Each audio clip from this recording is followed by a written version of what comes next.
Jæja, 3-2 mörg. Já. Hvernig varst leikurinn að vera? Það var smá svona mikill hasar í byrjun, en svona fyrstu 15 þá voru allir gert svona æstir og eitthvað, en svo svona róaðist þetta með tímanum og við náðum svona að halda boltanum mjög vel og þetta gekk bara betur og betur og á endanum náðum við 3 stigum sem var bara mjög fínt.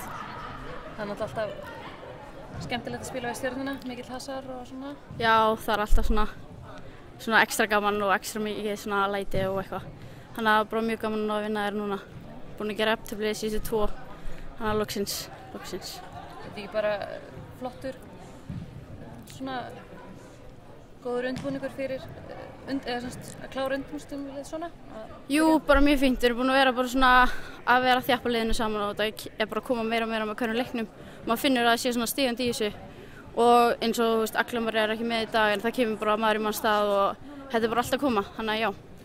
Frábært þarna, seinna markið hjá þér þegar Tinna hleypur hérna upp? Já, Tinna, bara mjög ung stelpa, kemur mjög vel inn, sýnir áræðinni og bara mjög vel gert hjá henni og já, ég náði að klára þetta bara frekar vel, þannig að bara allt gekk upp.